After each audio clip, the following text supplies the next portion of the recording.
If you would like to be a sponsor on Replicon Radio, email us at therepliconiswatching@gmail.com. Woo! What up, guys? Yeah! Woo! Is that what we're doing?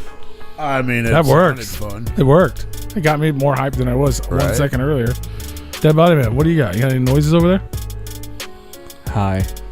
What a fucking it's fucking terrible. What's up, guys? Welcome back. We are back live on YouTube. If you guys are tuned in to we gotta do that thing that we gotta do the big clap. That's when we start a new video. Yeah, that's what we gotta do. I guess we are starting a new we did a video. House of Id's in the house. Ooh, it's Louise in the house. Riffshaw in the house. No, it's Charlize. If you guys are tuning in, man. Huh? No, it's Charlize. Oh, you Googled it? No, you said, ooh, it's Ooise, and I said, no, it's Charlize. Charlize. Spoiler alert, it's Charlize. No. I can't tell you what that spoiler. If you don't know you don't know what we're talking about, you can't be a spoiler. Don't do it. Yeah, don't do it. I have no idea. If you guys are tuned in live to the YouTube channel, share it. Is that the one that's in the movie from the movie about the movie? Share the link. Baby. Share the link. Tell your friends. Tell your enemies. Tell everybody. We're back. We're live. She does that thing where she kills a guy named Bill. Bitty bang bang. That's Uma Thurman. I know. Uma? She's not in. Who the fuck names their kid Uma? Hey, Uma, come here, Uma. Hey, at least she's not Nicole Kidman. Hey, fucking Uma, shut the fuck up, will you? Uma. I mean, what the fuck is a Uma? Uma. Is that like an indigenous name? What the fuck is a Uma? What about Limu the emu? I mean, that's a emu. That kind of makes sense, though, bro. Like, you ain't naming a dog Sarah. Dude, we're all on one today. What is happening?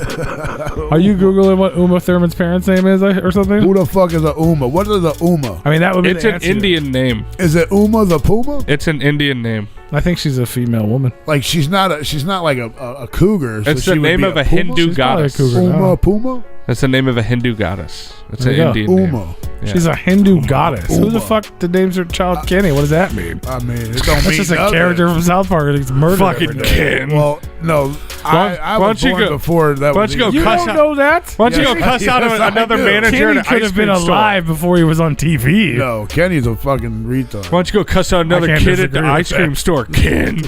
No, fucking dickhead. Hey, we're not here to talk about this. Talk about Uma. Riffshaw says Uma in his nutsack. Anyway. Uma in this nutsack. Okay. House of Uma and Id. That's right. We got a special guest on the line, guys. So let's get into that. How about that? How about we? Yeah, We'll see what his I'll see if I got some Ruma. You got some Ruma for Uma? Oh my god. Okay, well, with plenty of further ado, Going off the rails of a crazy train. All right, well, ladies and gentlemen, people of the court. Thunder! All right, get serious. All right, take a deep breath. Objection. If you would like to be a Hearsay. sponsor on Replicon Radio, shoot us an email at therepliconiswatching@gmail.com. All right, guys, we're back. We're live. We're doing the thing. We got a special guest on the line. Yes, we do. Give it up for our new best friend, Uma. House of Id. Yeah. What up, man? What up? Hey, what Uma. up, brothers? What's up? How's it going? How you doing? How you living? Man, we're doing great. Doing fucking great. Living the fucking dream. Sorry for the extremely long Uma intro, but welcome to the program. My bad. Absolutely not. That was all me. So I regret nothing. So we have House of Id on the program, but who am I actually speaking? Uma. You go by House of Id? You go by Uma? What is it that you go by? Uma, am I talking to? No, so yeah, fuck Uma. yeah. That's what Uma, am I talking to? No, so House of Id was a project created by my brother and I several years back, and his name was Evil Mike, and I was named Strychnine. That was because literally everybody in town that we lived in either called me fucking Jay or Strychnine because I did so damn much acid back in the day. I'm gonna call you fucking Jay. Fucking Jay works perfect. That's what most people were relayed to me to call me. So fucking Jay. So give it up for fucking Jay Uma. Fucking Jay. Fucking Jay Uma. Sounds like a country song. Congratulations. Yes, well, it welcome to Replicon Radio, man. It's good to have Thanks you for here. having me, man. Yeah, I love you guys. Your show is fucking great, and I love what you guys are doing with the Replicon Awards. I mean, it's fucking fantastic, and I love seeing you guys share all the different shit that you guys get to experience and the groups you guys talk to. So it's fucking badass to be here. Hell yeah, man. Well, if it wasn't for Thank you, people sir. like you, we wouldn't be able to do this. That's right. So we appreciate you and and what you do. I think you might be the first interview that ever started out with "I love you guys." So I love you for that. Guys, I love you for fucking that. love Might you. be. Usually people don't love us to the end. He did his homework, and he's like, "I'm gonna be the first one." The first one. First fucking one. I got my Rue shirt on right now. My Freaky P sneakers. Fucking Dead Body Man hat. I'm rocking this shit. Ooh. God, only one of those things is the actual product we sell. Right. Oh, you didn't? Oh shit! Well, now you found me bootlegging some shit, but that's cool. That's all right. I don't mind, but I would. If you Bootleg the would, shit out of it. if you but would send us me one, mock-ups. yeah, like send me one, man. Right. The hashtag fuck Carrie wear. God, That too. I would love some fucking Freaky P fucking shoes, dude. Damn. I want some Big Roo shoes. Well, he said big I roof need shirts. new- We I need actually new sell hats. those. We do have the Big Roo shirts. We don't have Dead Body Man hats, and we I do need a not have hat. Freaky P shoes. And I'll take both of those actually. Yeah, I'll rock the fuck out of the Dead Body Man hat. Look it up. Well, you got them. I don't know what that. Yeah. Well, appreciate it. Rocking that Unity You Fest just jersey? like Hell you yeah. just made P like space out. He's lost now. All I can think about is Freaky P sneakers. All right. I used to have Fat Farm shoes just because they had a P on them. That ain't Nice. a lie. That is not a lie. It's not a lie at all. I hated them, but they had a P on them, so they were dope. Nice. We're not here to talk about me today. Thank God. We did that at the beginning of the show. Freaky P show featuring Dead Body Man and Big Roo. But yeah, we got House of Id on the line, fucking Jay in the house. But yeah, man, you listen to the show, you know how we do it, man. We want to get to know you. We want to know how it all kind of got started. I know, like back in 2003 it was like your introduction into being a group, or like when you guys kind of came up. We'll get to that, but I want to go before that. Back in like when you was a little. When you was just Warm Jay, you weren't fucking anybody. You were just Jay. When you was a little tight knee high to a big wheel, man. You was growing up, man. Like, you know what I mean? Like, where'd you grow up? When you was wearing them Garanimal suits. like, how did life get started? Were you born and raised in Austin? Like, what was life like as a child, man? How did it all get started for you? Man, fucking for real, if that's where you want to go with that. Yeah, I was born in Austin. Fucking shit. I've lived probably almost everywhere you can think of, though. So wait, were you born my in Austin and fucking shit? Yes. You said I wasn't fucking back then. I was just Jay, but I was fucking shit back then. So it was pretty fucking nasty, but you do what you got to do, right? Right? Absolutely. I bounced from my grandparents to the other family members, and I spent my junior high and early high school years living in a children's home in Round Rock, basically an orphanage for kids that have parents but they're not around. You were working there? You were, what did you say? So like from the age of like 10 to 15 almost, I lived in, it's called the Texas Baptist Children's Home. And it's like an orphanage for kids when their parents are locked up or their parents have got drug problems or just not around. And that was actually where I got my very first, I mean, I didn't have shit, but I had a cousin that visited once in a blue moon, and he actually was in Deep Ellum, and it was like 95, 96, something like that. And he actually got a copy of ICP's Riddle Box, and it was like my most treasured fucking item back then. Fucking yeah, that's how I got introduced to hardcore and rap and everything. I mean, I'd heard some bands like, I mean, this is in the mid '90s. I'm still like talking about Run DMC and people are making fun of me and shit. But hell yeah, yeah, that was, DMC's the shit. Come on now. Yeah, bounce. But yeah, that's how I got introduced to it. And then mid high school, I made a friend that honestly fucking we got together because we basically just fucking hated everybody else. And his family found out I was like living from like closet to closet, couch to couch, and basically adopted me, took me in. And that was my brother Evil Mike and his family. I got you. That's what's up. So you guys were just like so tight from a young age that he became your brother, and you ended up, his parents adopted you? Not legally, but yeah, they took me in, took care of me and everything else from 16, 17, 18 until they said both you need to get the fuck out. That's what's up. So then, and you guys were both kind of into like underground music, and you were listening to like hip hop and juggalo shit. Like you guys were like the juggalos of your area or whatever. Is that kind of? Yeah, well, I mean, at that time, that was 99 when we were getting out of high school, and 2000, and it was hot right then. That was like the Jekyll Brothers era, and Most Tasteless was out and everything, and so you know, it was kind of like when Korn t-shirts first came out, like everybody was wearing that shit. But yeah, it was yeah, we were the two, whatever you want to call them, the juggalos of the town and shit, and everybody always made you talk shit, talking like, oh, this fucking Jay, and so it kind of stuck, and that's how that rolled. But yeah, we got really tied up in it, and I was already screwing around with a lot of different people and working with a lot of different like musicians and acts around town. Smackola from the Dirty Worms showed us a lot of fucking love. We eventually, about the time Green Book came out, I finally convinced Mike to kind of get over his stage fright and shit, because we were working on music, but he didn't want to do it in front of people. And that's the song Afraid of Me, like, hit him in a weird way, and I was like, dude, you can't fucking be worried about that shit. You only live for so long. And so I convinced him to put together an EP, and we went and handed them out at a Dark Lotus show in downtown Austin, and then like a month later got on to open a couple of shows, and it really took off locally for a couple of years, up to the point when they had the underground, I can't remember the name of the contest, but the Axe Murder Boys came out on top. We entered that. We were bounced in the first round, but then we were invited to the 07 gathering of the Juggalos. We played there.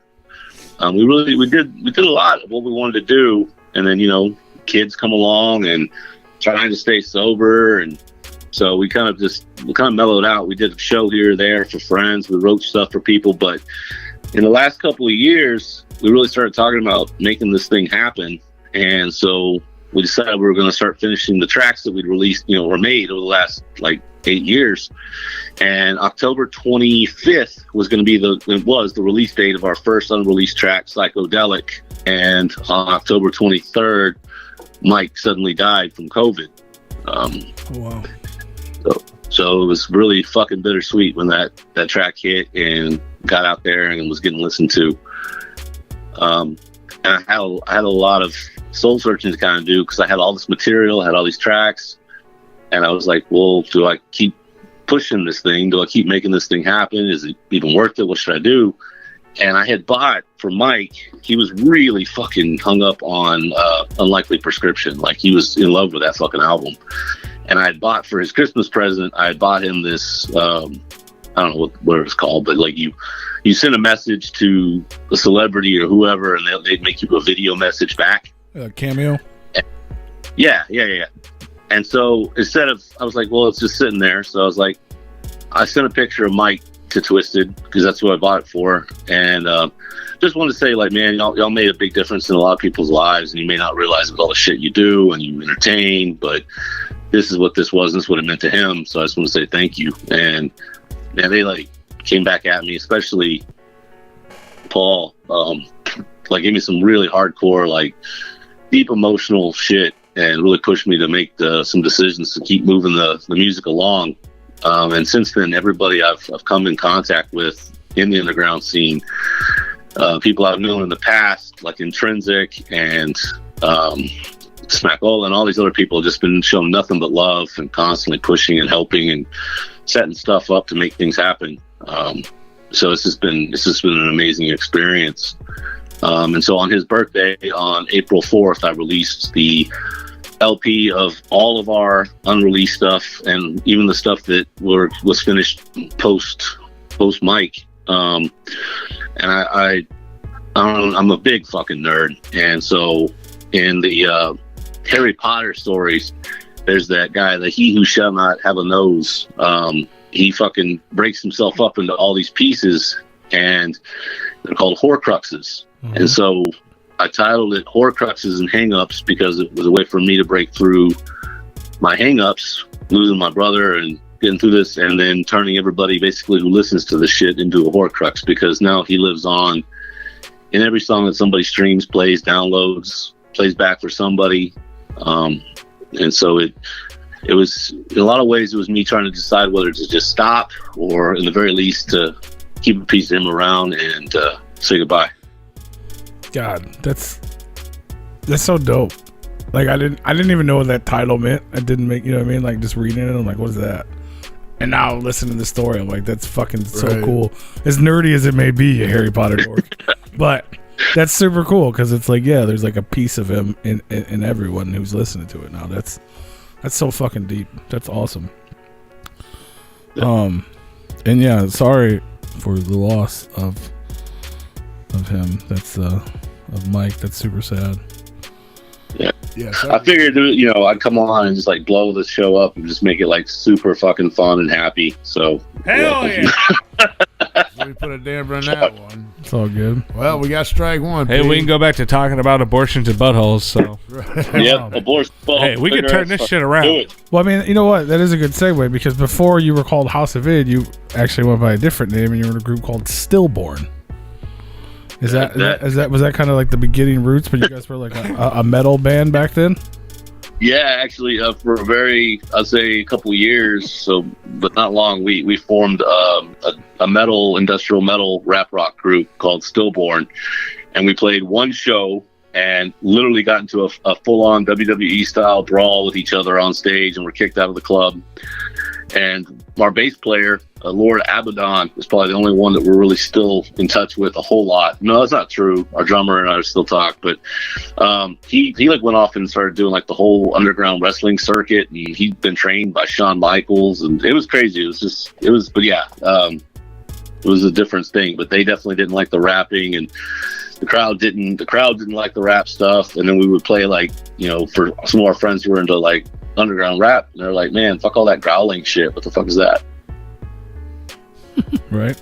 So what what was it that led you to make such, I don't know if it was a dramatic change, but I mean the idea from going to metal to hip hop, even though there's definitely like, you know, metal and industrial in the music you have now.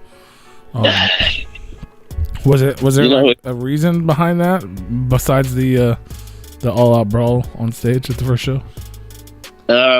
To be truthful, I think it's because you have so much more creative control with hip hop, and you get to say what the fuck you mean, and you don't have to be so elegant and metaphorical all the time. You can dive into these metaphors and try to be poetic with it, but at the same time, it's okay to just say, and then I wanted to cut the bitch's throat because she put me down. You know, it's fine. You just go after it.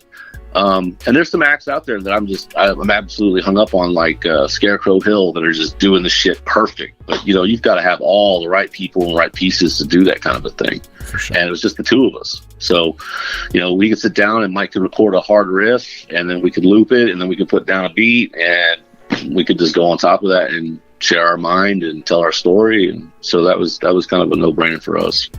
So where did the name come from? What is the House of Id? Is it id or is it ID? It's id. You were like one of the few people that like from right off the bat said it right. It's id. So in your mind, you have three phases that makes up that human mind.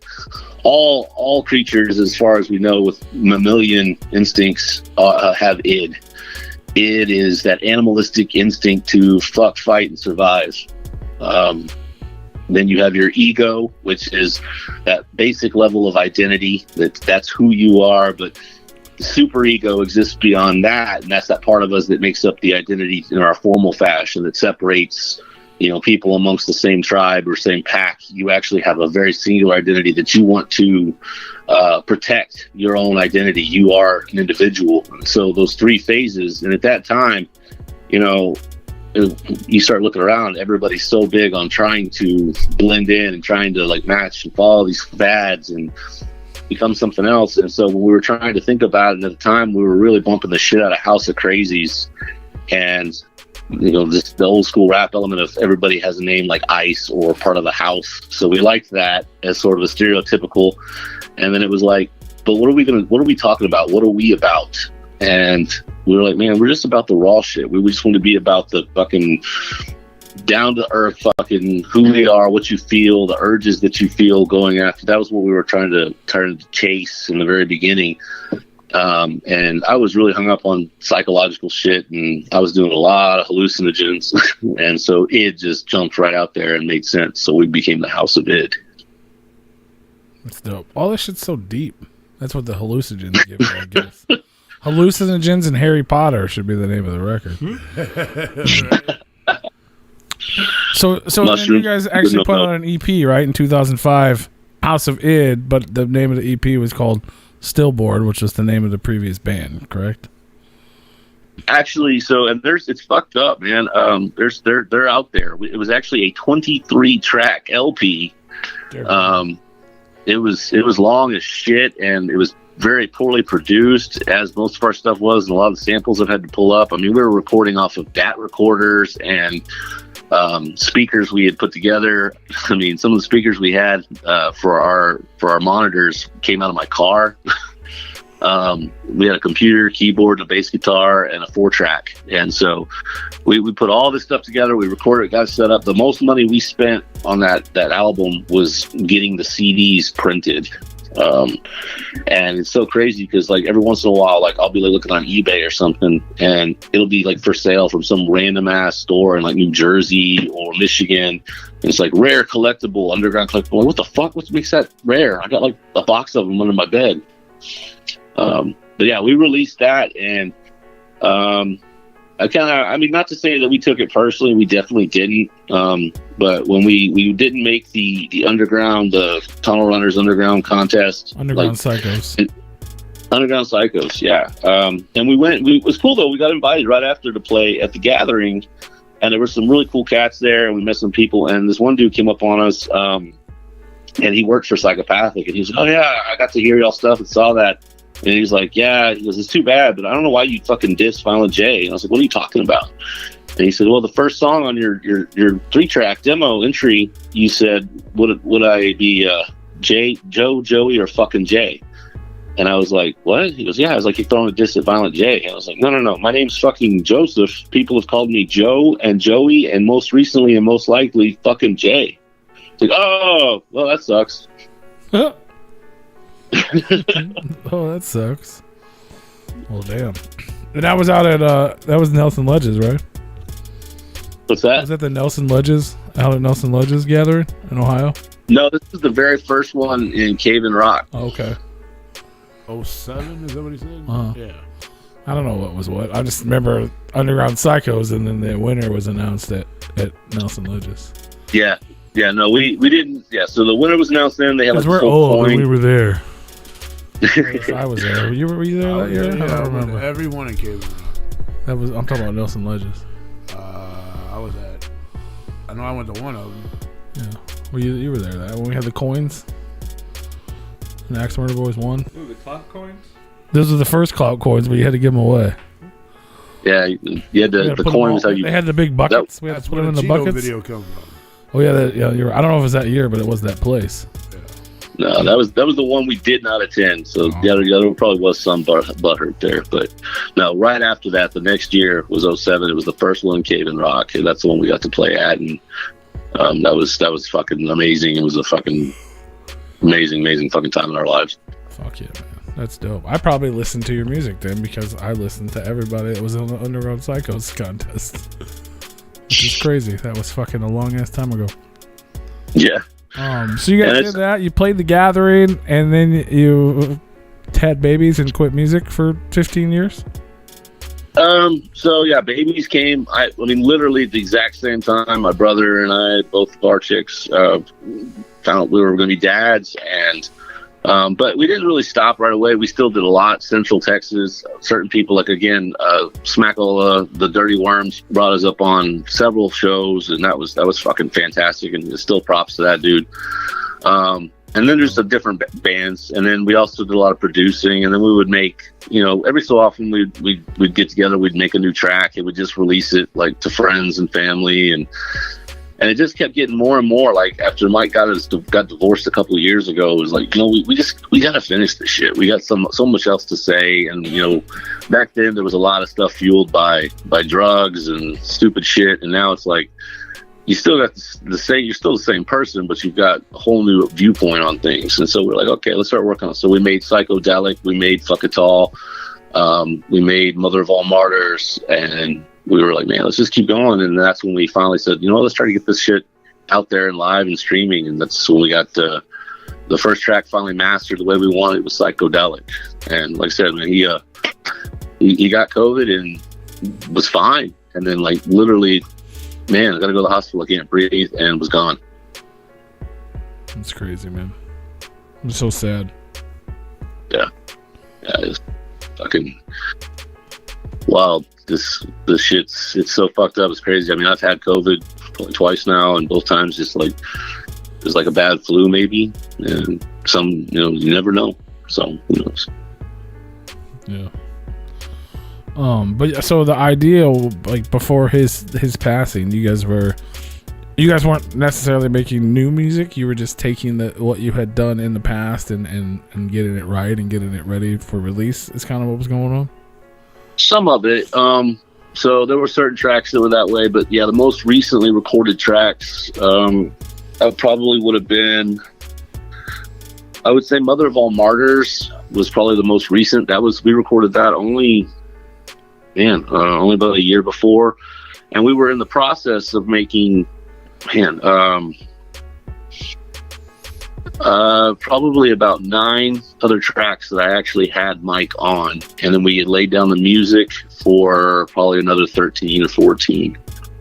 So we were intent on doing it, and you know, we know how far we were going to take it, or if we were going to start doing shows again or what, but we definitely wanted to start making music again. We wanted to start connecting with people, and that was, you know, it was important to finish, I think, because we really both felt like there was so much that we didn't actually say, we didn't actually do, and it was because, you know, of circumstance instead of decisions. And so it was, we had all intents to put out an EP first and then put out an LP.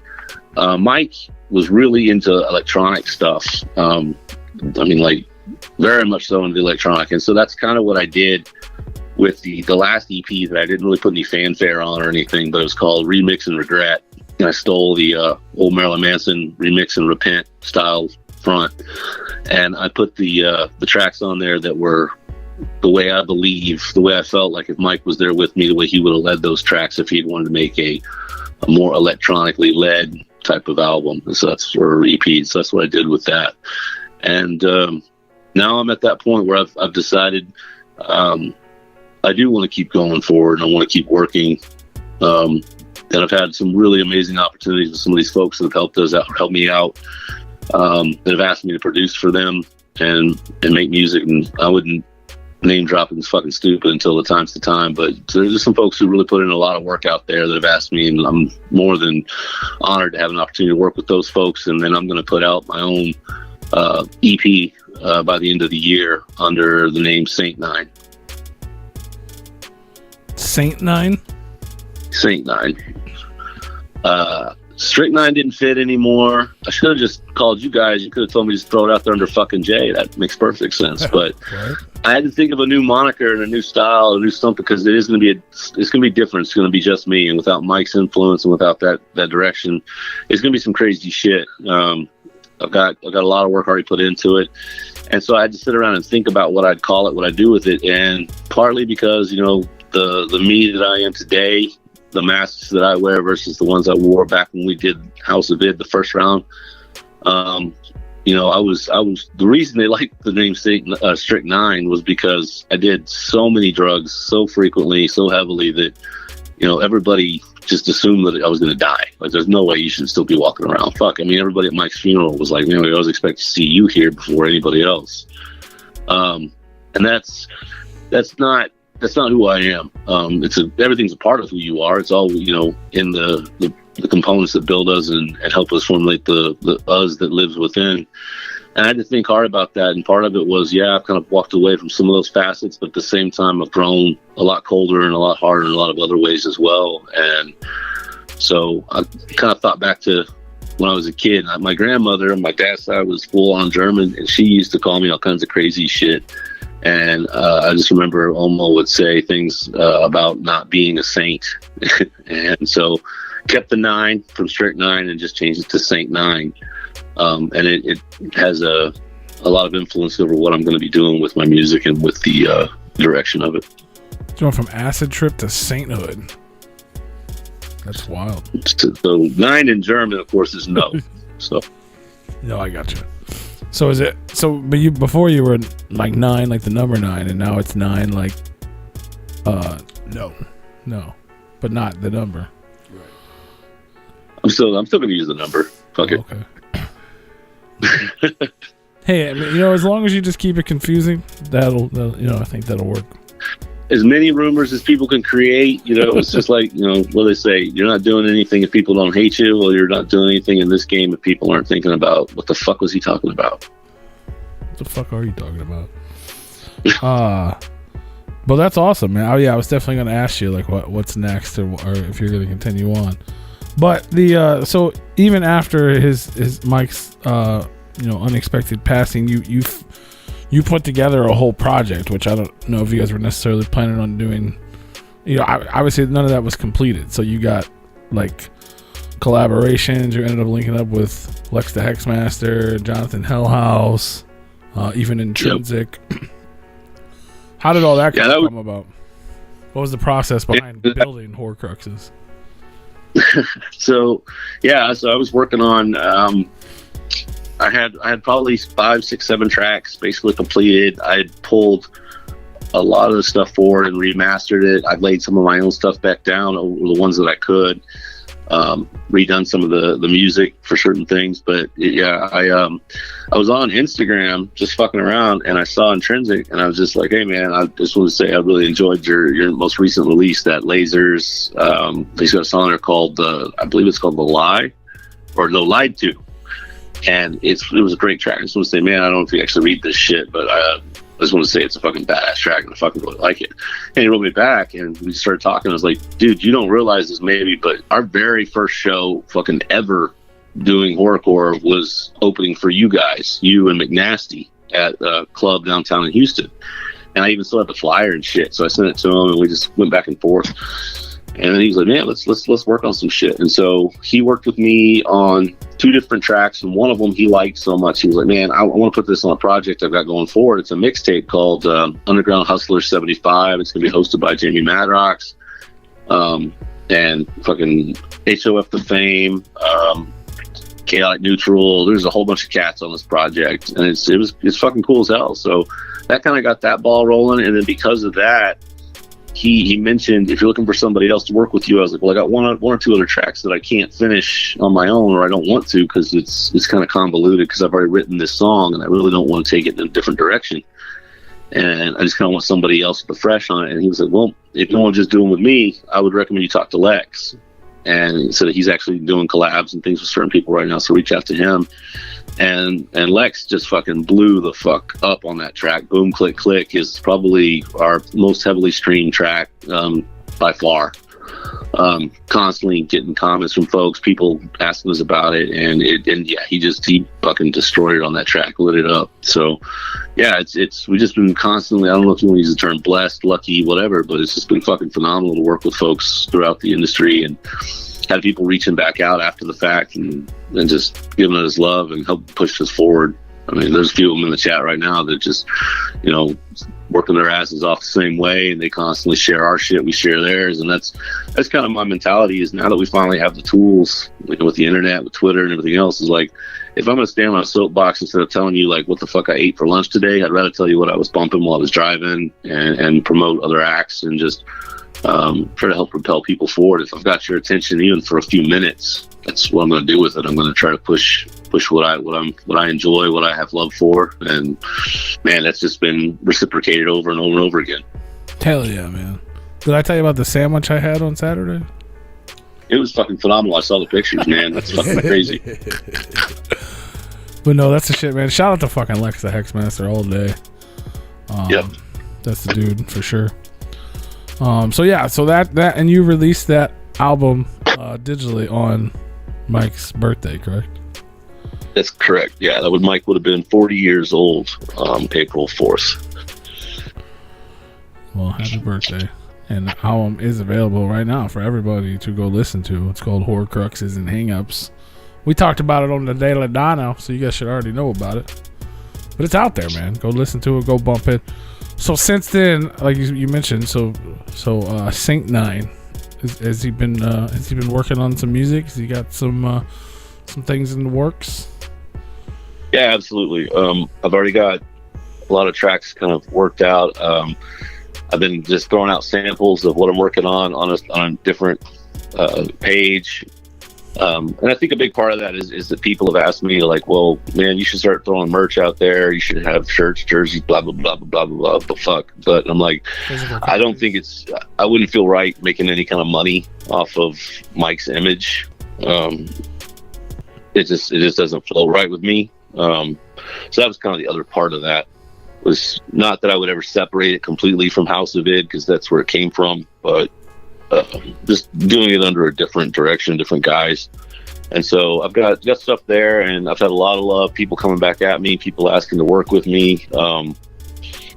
It's going to be good. It's going to be a good thing. The only thing I think is going to slow it down at all, which is fucking great, is just some of the people that have asked me to set aside some time and work on producing for them. I'm just fucking falling down that they would even ask me. And so I'm going to work on some of those projects. So between that and then getting my own new shit out, it's going to be a busy year. Well, that's awesome, man. I mean, it sounds like a lot of positive things came from, something, a bad thing that happened, but it seems like a lot of positivity and a lot of good things for the future are coming from that. And I would say, this is just my personal spin on it, but like Saint 9 is just another room in the House of Id. I love that. That's fucking fantastic. Like, there's plenty of room, you know what I mean? Like, and obviously with the definition of id and it being, you know what I mean? Like, it's a whole nother deeper thing. It's your thing. I'm not gonna make it up for you, but you go on that, copyright that shit. It's a Freaky P production. That's right. Quick Roof, get on it. Don't let them beat you to it, man. You got my support. I mean, we've had said things on the show before, and they've gotten taken from us. So you can have that one. You can have that one. It's yours. Yeah, we'll give it to you. That was your intellectual property. I just put a spin on it for you. That's all. You can have it, man. But yeah, I'm pumped for it. And so you're doing a lot of production stuff too. If there's people out there, there's artists out there that are interested in that, like, one, can they reach out to you? And two, what is your what would you describe your production as? Is I know you said like the Horcrux stuff and the electronic stuff is kind of like Mike's thing, right? Well, Mike's thing with the electronic stuff was more like almost like club house, deadmau5, like off in a very different direction. And I like electronic stuff, but in a very different setting. I'm thinking my style is, it's kind of weird. It's like, I don't know if any of you remember the soundtrack to the movie Judgment Night. I don't even remember the movie Judgment Night. I don't think I ever saw the movie. It was just like the first like really hard fucking hitting metal, industrial metal rap rock album that ever came out, and I just fucking love that shit. So I've got a lot of elements of things from bands like Rammstein and Nine Inch Nails and Manson kind of tied into some of my direction. And then at the same time though, I really enjoy the old school hip hop break beats and just trying to weave something entirely natural. I mean, I was floored hearing Loki and Neon Sermon's fucking Godzilla though. That's I was like, fuck, god damn it, didn't move fast enough on certain things. That's what I'm doing, you motherfucker. They murdered that track. It's beautiful. Yeah, it's dope. Shout out to Loki and Batty Bat. And Crux won. Yep. Oh yeah, see, I don't even remember this, but that's fucking dope. In 1993, I wasn't that cool to pay attention to shit like this. But that's fucking sick. You kidding me? Ice-T and Slayer? Cypress Hill and Sonic Youth? You were like 12. Yeah, that's what I'm saying. I wasn't cool enough to pay attention. 11. Wasn't cool enough to pay. I was like 11. Not even. Yeah. I was like 9, but I found that album in a pawn shop a few years later, and I just fucking... Sir Mix-a-Lot and Mudhoney? I didn't even know this shit existed till this day. I was 13. Yeah, I played that thing till it wouldn't play anymore. I didn't know these people collabed ever. Run DMC and Living Color? Like, how did I not know this shit existed? Because you didn't listen to good music. Dinosaur Jr. and Del the Funky Homo Sapien? I didn't even know who that dude was until fucking Gorillaz came out. I'm not gonna lie about that. Pearl Jam and Cypress Hill did a song together? The fuck, man? That's dope. You missed out a lot when your little grungy era. That's exactly what I was. But they're on here. They are. Sonic Youth is on here. Mudhoney's on here. Fucking not living Helmet's on here. The only thing that's not on here is Nirvana from 1993. Right? You kidding me? Was Nirvana out at 93? Yeah, it was. Yeah, Kurt died a year later. Right. Yeah, I was fucking. Yeah, that's crazy. Went from Nirvana to, like he said earlier, when Korn t-shirts came out. I was the guy with the Korn t-shirt. Yes, you were. But I also enjoyed Korn. I stole that from a fucking. That was one of the first things I ever stole in my life. It wasn't even the CD. It was the empty case. The CD, the music store. The music store used to keep the actual CDs behind the counter. They opened them and had the CDs in the back. So I stole the empty case. Gotcha. I was so mad. But I still kept it because it was so dope and creepy. You ain't gonna take it back? Well, no, I'm saying I didn't even throw it away. Like I kept the case because I thought the case itself was cool. Right, you had the booklet. At least you get an extra booklet. Yeah, it had like the little girl on the screen with the shadow behind her. It was creepy. I was like, oh my god, that makes me want to hear it more now. Like I'd never heard it. I was so excited. God, I was a dork. Fuck, Korn was my Harry Potter, I guess. There you go. Well, hell yeah, you taught me something new about it. I'm gonna fucking bump that. Hell yeah! No, it's yeah. So I'm looking forward to that. I'm looking forward to working with a lot of different people. In fact, I'll drop this right here, right now.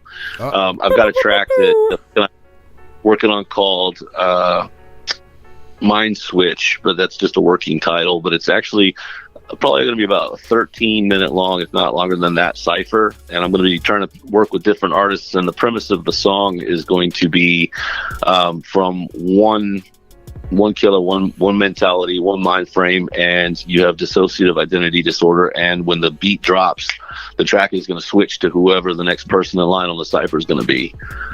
So I'll be working and reaching out to different artists. I've already got 2 locked in on it.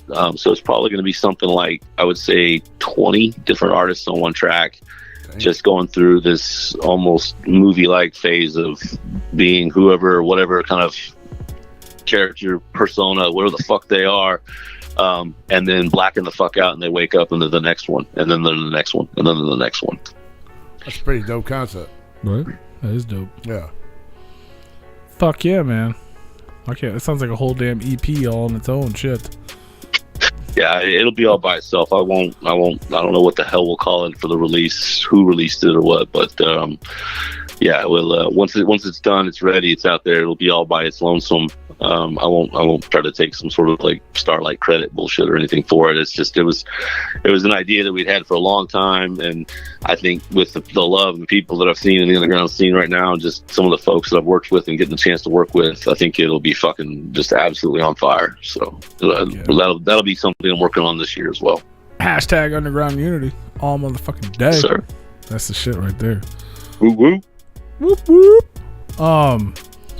So before you start talking about some more weird shit, we're all caught up now. Once we're done, I'm not saying we're done. I'm just saying once we're done, we're gonna play a little bit of music so people can hear it. All the audio listeners not on YouTube.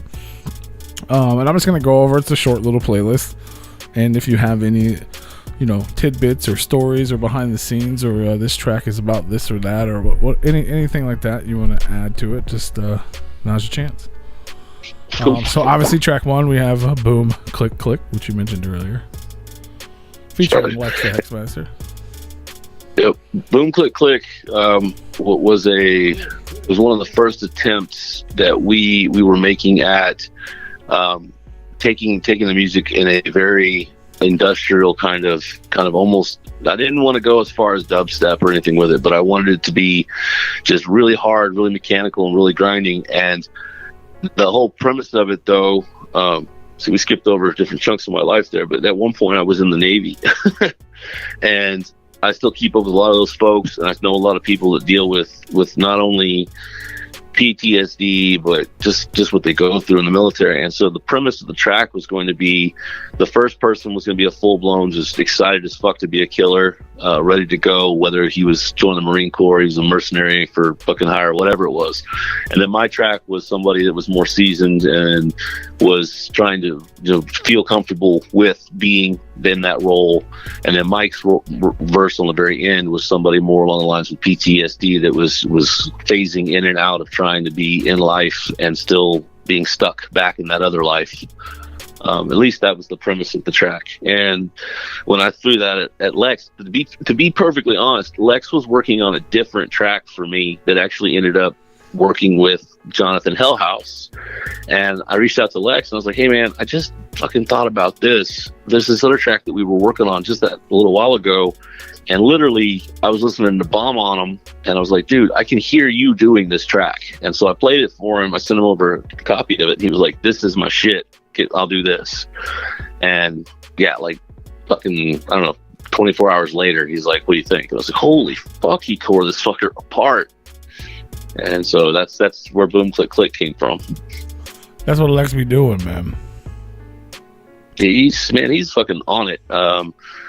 Every time I get a chance to talk to that dude, as little as it is, he's always fucking nothing but gracious and fucking friendly as hell, and just he's making shit happen and ready to make more and more shit happen. And he's happy to do it with as many people as possible to help bring other people up. I mean, it's because he's on the track. So if you follow like your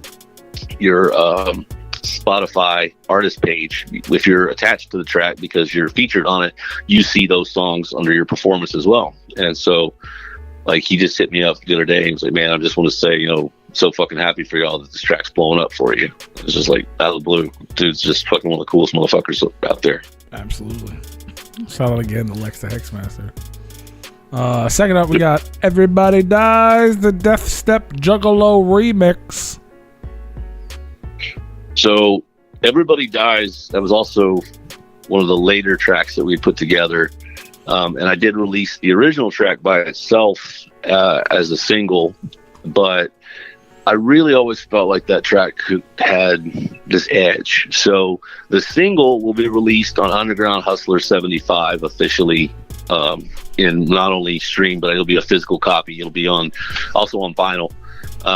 But I wanted to take it in the direction that I thought Mike would take it. And so I really just pulled everything out, revamped it, and took it in the full-on angry death step, dubstep kind of direction.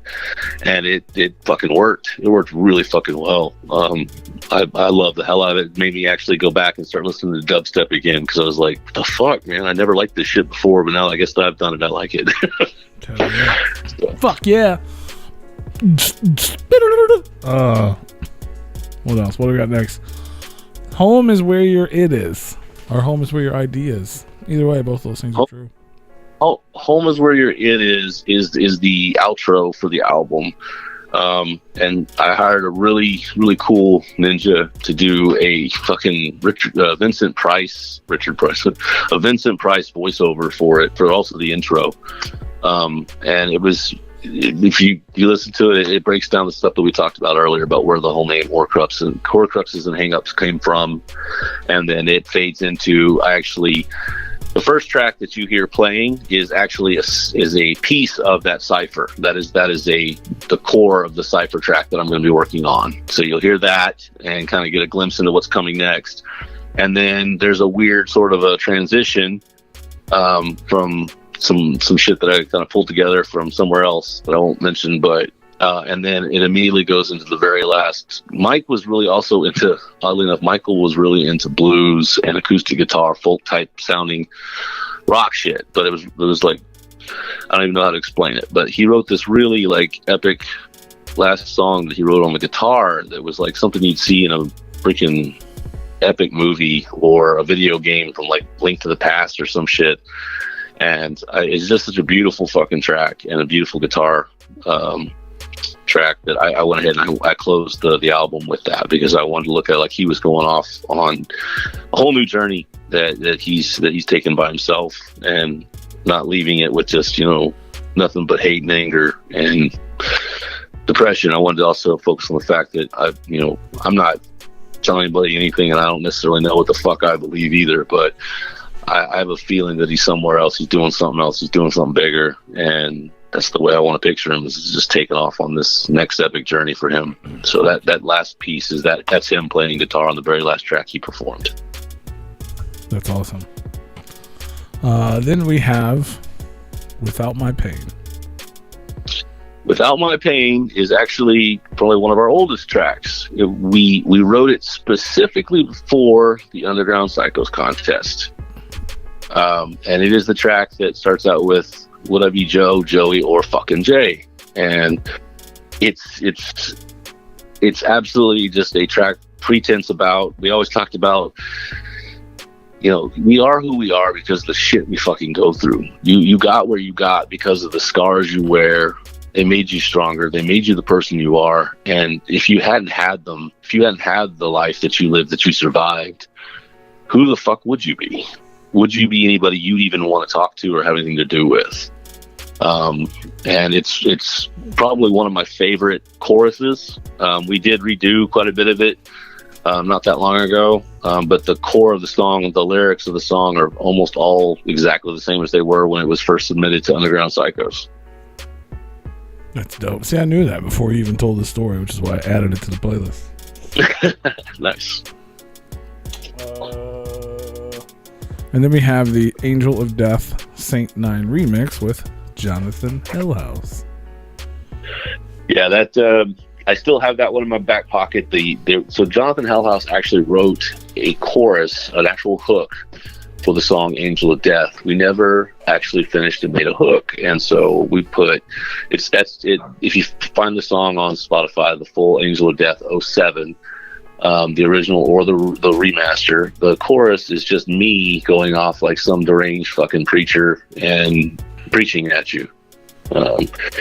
And I was like, no, this needs a true fucking chorus for a true hook. And so when Lex originally was looking at that and then switched to Boom Click Click, I started talking with the guys from Oh the Horror, and I heard Oh the Horror meets Blaze, and I was like, oh my god, this is so fucking badass. And so I shot it over to Jonathan Hillhouse, and he was like, yeah, let me get on this. And he wrote like this badass track, and he played me a sample of it, and I was like, this is fucking phenomenal. And then apparently Grady, who controls a lot of their music, his whole system fucking took a complete shit and died and lost everything and blah blah blah. And so it was like, fuck, it's not going to make it on the album. And so I actually had one last remixed version of Angel of Death, and I put that on Horcruxes and Hangups instead.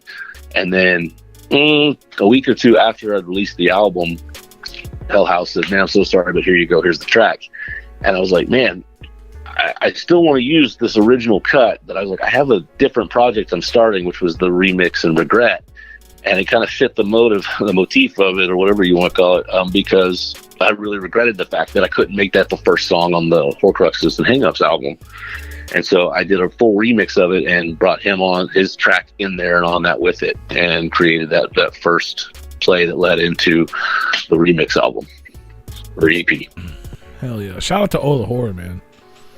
Oh, fuck yeah. I absolutely wanted to see them so bad. Make the way here to Houston and check them out, and just unfortunate conflict of events. There's no way in hell I'm going to be able to see them, so I'm really pissed off about that, but I'm sure they'll fucking rock the house when they get down here to the Scout Bar in Houston. They probably won't, because you're not going to be there. They might not even play. We should call them right now. Tell them. But no, shout out to fucking Hillhouse. Shout out to Grady. If you like the music in the background right now, that was made by Grady from Oh the Horror. No. Yes, it was. I'm not lying. Fair enough. Or whatever. He did it live on the live stream when Replicon Radio was guest on their show. Oh, you're talking about your background music? Yeah, the music playing in the background right now. No fucking shit. Yeah, I love that shit. That's great. Yeah, that's great. I told you the other day, I accidentally had both of them playing at once, and the two pianos started layering over each other, and I was like, oh shit, I need to sample that. We have two beats, so it was either this beat or the other beat, because the other one's by Godsynth. Okay. But either way, they're both dope. Shout out to both of those guys. And last but not least, just to end the playlist, we, instead of an outro, we were playing the intro, Water Breaks, just because it's cool. Yeah, Water Breaks is it was kind of a first attempt at doing some real crazy electronic shit, and that's actually the intro from the Stillborn In album, minus one thing. We decided, so Mike's sister, his older sister, my sister, Damaris, was the voice of the original intro. She sang on it and did it, and then she unfortunately took her life 3 years ago. And we had already made up our mind and decision that we were not going to put her on there because of the lyrical parts that she had said on it just really conflicted with the circumstances of her passing. And so revamped that, made it shorter and tighter, and made it just way more aggressive than it used to be. And that's what that is. And it's crazy because people like really enjoy it, and I'm like, it's the fucking intro, but people apparently love the shit out of it. And yeah, it was probably the first song that we did that really started to go in this more of a mechanical, industrial direction with our stuff. Hell yeah.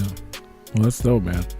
So yeah, those are the tracks. There's a lot of behind the scenes on the tracks that we're gonna play in just a few minutes.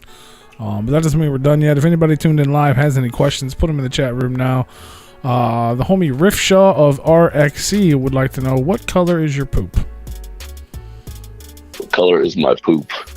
The shit I took when y'all were on break was a gray, almost clay matter. There you go, DJ Clay.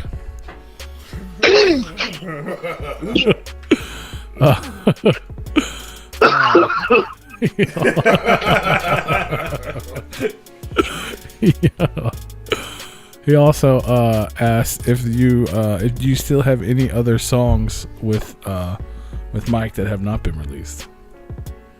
Yes. There's a handful of tracks. 2 of them that are complete. That I'm not. I don't. They hit a place where maybe down the road, I'll be in an emotional place where I'm fine just throwing that out there. Some of the pictures some of y'all saw, some people have seen, and this really badass artist, he's on Instagram under the Dude Draws. He redrew those images of us hanging out in the graveyard, and we actually wrote a couple tracks, but even the images alone kind of fucked my head up. Seeing Mike turned away from the camera more like a ghost, and me acting like an asshole looking at the camera and throwing hands up. And yeah, the tracks that we wrote then, they come from a really, really emotional, dark place, and I'm just really not really. I don't even listen to them, to be perfectly honest. But there will probably become a time when those tracks come out. There you go. We're moving into another room in the House of Id. That doesn't mean in the future we may not take you back on a tour or through memory lane to bring up some items of the past. Right. Once the blue moon, you check the basement, right? Yeah, absolutely. Yeah. I mean, you got to get down there sometime. I don't know about on the full moon, but Y'all have basements up there in St. Louis, right? We don't have that shit here in Texas. When I was up there in the shit, I missed that. I would love to have a basement. We're in the basement right now. Fuck yeah. Replicon Radio broadcast live from a basement. That's how fucking cool we are, because we're rich. Fuck yeah. Oh, fucking St. Louis, man. I used to cut through y'all city like in the middle of the night every time I time it, so I missed all the traffic, but then I'd get fucking lost, and like one time I ended up like in the middle of that was it Anheuser-Busch Stadium? Is that what that is? Yeah. Yeah, like I ended up like parked in the middle of, I thought it was a parking lot, but apparently it's like a walking pub crawl area. And like these cops like came out of nowhere and were like, "Are you drunk? What are you doing?" I was like, "Man, I was just trying to turn around." Like, "You can't turn around here." I was like, "I'm in between all these restaurants." "No, it's not a fucking street. This is where people walk and drink and eat." Like, fuck. Probably like the landing. Ballpark Village. Yeah. Well, you're lucky. Okay. You're lucky you didn't die. Yeah, I got lost over in East St. Louis, and holy fuck, that's a whole different place. Yes, it is. Yes, you're definitely lucky you didn't die. Right. Either that, or you definitely killed someone while you were there, which may be more likely. that is speculation, pure and simple. If you get out of East St. Louis alive, you probably killed someone else. I mean, someone else died because of you. I work in East St. Louis. Yeah. And that's why he's called the Dead Body Man. Yes, Going exactly. back to my hobbies earlier. Yeah, that's why he doesn't have anybody to talk to about his hobbies. I killed them all. Whoopsies. Yeah, or other people just don't kill people, so they don't relate. But that's okay. He married a cemetery girl, so it all worked out. Right. It's a family So you're looking business. for Cannon, huh? What's that? I just picked me up a judge, 410, 45 Colt judge. I'm in Texas, so I get to walk around with that shit. I'm thinking about getting a 357. I was wanting to judge, but I'm bouncing back and forth from a judge to an executioner and a 357. I haven't really made up my mind yet. I do want to get a revolver though. Is there a gun called jury? Not yet, maybe. Oh. I want to get a. They have a judge and an executioner. I would assume they would have a jury. They have the governor. No, the governor. Like, yeah. The governor's like the size of your thumb on the barrel. I can't even imagine trying to put a 410 through that thing. Yeah. The governor lets me Very my car tiny. stop when I go too fast. Yeah. The judge is a good gun. If you got to do something up close and you want to tear it in half, that's the judge. This is just 357. You've got some aim and some range. Yeah, this one's just for me to tout on my hip as I walk through the house because I like Red Dead Redemption, so I want to be a cowboy. Give me a cowboy shooter.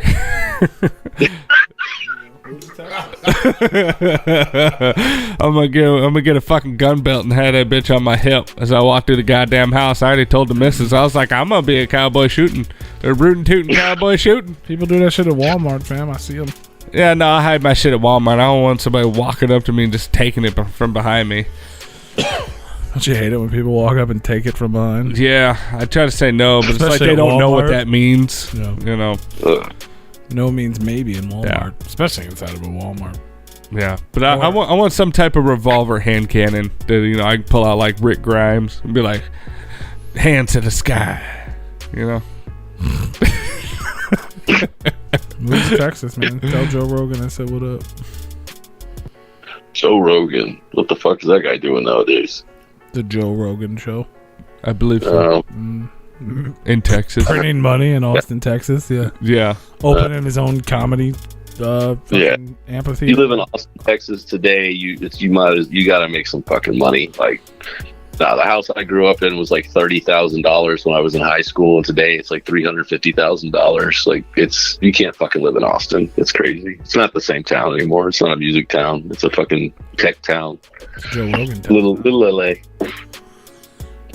It's all Joe Rogan's fault. Get him. Well, that's what's up, man. How much do you get your judge for? Got mine. Got it at Academy. It was like on a closeout sale. So I think I paid like $400 for it. Dude, every closeout sale I've ever seen at any gun store, that's the only thing they do not cut the price on. The store will be 98% off, and it's just like you go back to the guns, and it's like, nope, full price.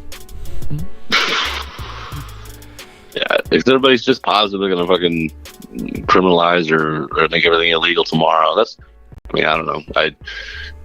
Revolver, shotgun, you don't have shit to worry about. I don't know. So just hype, literally play with. If I get my hands on one, and I see how it feels and all that stuff, I'm bouncing back and forth, man. I like the idea of having a 410 buckshot in it. I know everybody puts all kinds of different rounds in there, but I'd probably just go with the buckshot. Mm-hmm. Yeah, I've got mine with 410 rat shot for the first shot. Mm-hmm.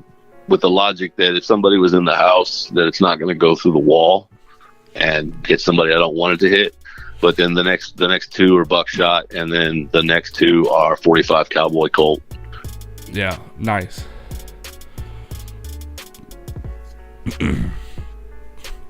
Yeah, I just So I about just, those, I about those load mine aborted to, baby. yeah, I just load mine with the self-defense rounds, like the shotguns and all that stuff. I just hope I hit what I'm aiming at. If it goes through the wall, Right. whoops.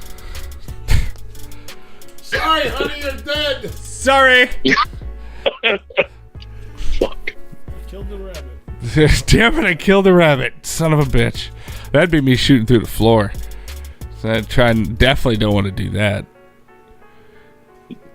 It'd be like signs where you hear them on the fucking roof and you just start shooting through the floor. Shout out to DJ Clay. Shout out to DJ Clay. Rock fucking dog. Fuck yeah, man. Pick up your tickets from Mr. Green if you want to come to Sauget, Illinois, Pops. I don't know. If I'm coming up there, I got to do a bunch more shit. I need to get back up that way, man. It's getting too fucking hot in Texas. Fucking, I love y'all's neck of the woods. Fucking Illinois, Chicago, fucking Michigan, St. Louis, all that upper Midwest, man. Shit's beautiful and fucking, it's not nearly as fucking hot. It's too hot here for me. Right. It was fucking 80 today. Humid. Man. Very humid.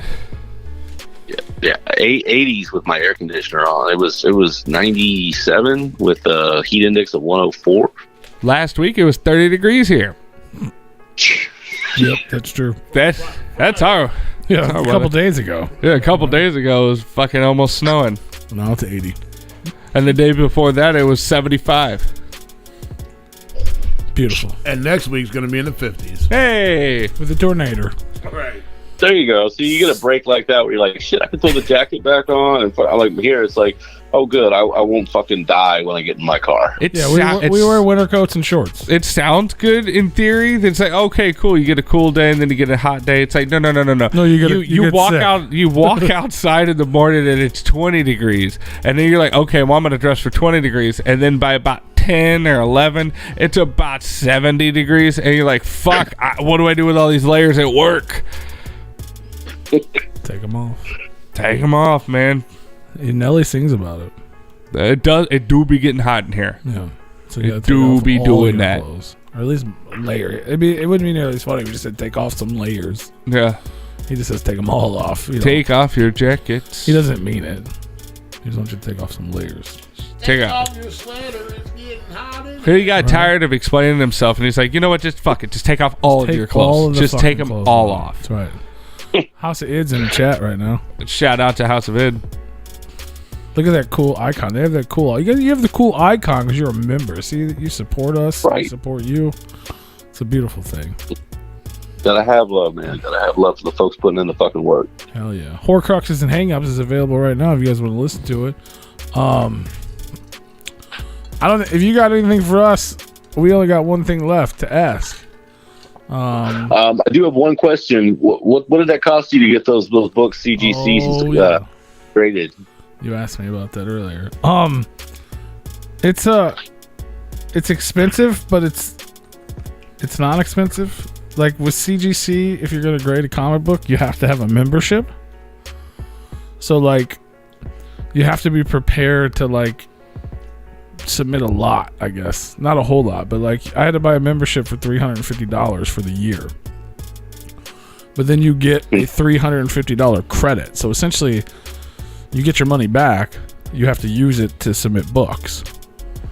So you I knew I was doing the Twisted exclusive, and I wanted to send some off to get graded, which is the reason I committed to the membership. So then it breaks down to, I think, with shipping and everything, it's probably like $30, somewhere between $30 to $35 a book, because you have to pay them to ship it back, and then you have to pay to ship it there, and it's all like fucking priority shipping. Oh damn! But you have to buy the membership first, or you can ship it to CBCS without a membership, and it's $18 a book plus shipping, which ends up to be like $25 a book. I want to find one of them that does it like they used to do with the old CD membership clubs, where like they'll do the first 3 for free, and I promise I'll buy 9 more later. Right? And then you never do. That'd be awesome. They're still looking for me. Yeah, Columbia House and fucking BMG Music. But yeah, it's a weird thing. Like, it's, you know what I mean? Like, you just to answer the question, you'd be like, oh, it's like $30 a book. You know, and if you look it up, I think it says $22 a book. But you have to have a membership, and then you I mean, obviously you have to ship it there, but then they charge you shipping as part of your initial fee, and it's not. It's not cheap. I almost just want the slab itself. Like, don't even fucking grade it. I got this book signed by Twisted And it's like, man, I don't want shit to happen to it. And I see like nothing worth a fuck online or anything to protect it. It's like, man, that look badass. Like I got Deadpool #1 graded on my wall. Like that looks so fucking sweet next to it, but fuck, $350. I don't know. I mean, you can get a comic book frame, but probably what you should do if it's signed, you should send it to CBCS. CBCS does signature verification, which CGC does not do. CGC has to witness the signature in person. CBCS you can mail your book. They will verify the signature, and then they will give you a yellow label that says this signature of Jamie Madrox and Monoxide Child or whatever, whoever signed it, is verified. And then you'll get a yellow graded label. I think that costs like $45. Oh shit, okay. It's a little more expensive because you got to pay for the verification, but it's like authenticated. Authentically authenticated. That's right. Pretty cool. Cool. Fucking comic books, man. Fucking Fuck Harry yeah. Potters and shit. But I like it. We have those twisted comic books. I actually have like a handful of those right now, graded in 9.8 that just came back this week. I forgot to mention that earlier. And some of them are on the website. You can buy them. 9.8 graded copies. Even the Virgin ones are both available, graded. So you don't have to buy a membership. You can buy them directly from me. Sweet. Just sign Jamie Madrox and Twisted Love You on the front. And just buy one of those and then go have them sign the plastic case. There you go. Is there a way that you can just have people, like, since you have the membership, they buy comics and like you could just get shit graded for people, and just I could say, I could send it in. You can start a business doing that. People do that. I mean, that's people. A lot of comic shops do that. They're like official, and they like like I'm not a real comic shop, but like real comic shops, they have like deals with them to where they are a dealer. Yeah. So people bring them to them, and then they can actually have like. You could have, say, I mean, Jamie's a bad example because most people don't know him, but like Kevin Eastman. You could have Kevin Eastman come to your shop. People can come there and sign autographs, and you yourself would be the verification. Oh, nice. Like you're certified, so that way you can submit them to CGC and get so you're witness, because they only do witness signatures. And then they have a deal where they probably get the grading cheaper than even someone with a membership does, so that way they can send it off. Oh, I'm sure. In batches with customers. Yeah, you might be able to find a local comic book shop that'll do it for you. Just they'll upcharge if you want to go that way too. Yeah. That, or maybe I'll just buy a bunch of Replicon merch and we'll work something out. Ain't nobody gonna be mad at you for that. Well, guys, fuck yeah! Thank you for having me. Thank you for having us. But I gotta ask you one more question because we asked all of our guests the same shit, and if I forget, someone will be mad at me on the internet. Essentially, man, you got 3 records, 3 albums that inspired you either as a man, as a father, as a person. Maybe it's your record that you put on when you're mad and you punch holes in the wall. Maybe it was the one you fucking tripped acid to when you were fucking Jay. Maybe it's the one you cry to in your car when you're sad about things that happen in life. Whatever it is, man. Unfortunate nickname. Fucking Jay. Yeah. Said in the wrong context. It's like, oh man. Jay could be a woman or a man. That's why we didn't make it through Underground Psychos. That's right. Oh yeah, or you could be dissing Violent Jay. Yeah, fucking lots Jay. of terrible. So maybe it's the record you listen to when you're dissing Violent Jay. Whatever it is, man. Just 3 albums you could not live without. Maybe it's what you put on. Maybe you got a boombox in your bathroom, and every time you take a DJ Clay, you just listen to this record. Whatever it may be, 3 albums you just cannot live without. What would they be? Twisted Screen Book. 9 Inch Nails, The Downward Spiral. Beautiful.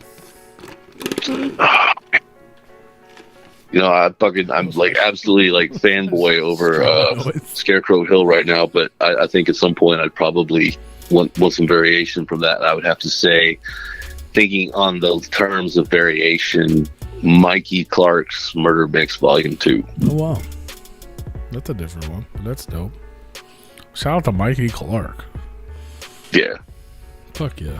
Project Dead Man. One of my favorite pictures of all time is us on the screen with Mikey Clark, with the video of Mikey Clark. You know what I'm talking about? There's like a photograph of someone watching our video on TV, and it was like drunk Mikey Clark, and you were like talking with your cup, and I think you had your hand on I think it was my chest, and it's just, I don't know, it's just I gotta see this photo. It's fucking epic, man. That whole thing was. We all gonna get stir crazy on here. We should, Jesse. I know you're listening. Fucking come on. He doesn't want to share his secrets to the world. He knows too many things that happen, and he's afraid he will spill beans on things he's not supposed to. People are not supposed to know. I think he's one of those that he just says it and he goes, "Oh man, I don't think I was supposed to say that." Yeah, kind of what he does. But I love fucking Stir Crazy. He's amazing, and he did promise me one day we would interview his bandana. He's just gonna flapping it on the phone. Yeah. I mean, who knows? Maybe we have already. That's we possible. just didn't know it. It was just who knows. But shout out to Stir Crazy. And shout out to House of Id. Yep. Shout out to fucking Saint Nine. Look for some new music coming soon. Tell everybody where they can follow you. Any last words, any shout outs. Tell them all the stuff, the social medias, all the things. Yeah, you can find all our shit either on youtube.com/House of Id, the House of Id, I think. Everything else is Instagram, the House of Id, Facebook, the House of Id, Twitter, the House of Id, and then now Saint 9 on Instagram is the only one of those I got live, and there's a lot of music there, samples of music that's coming.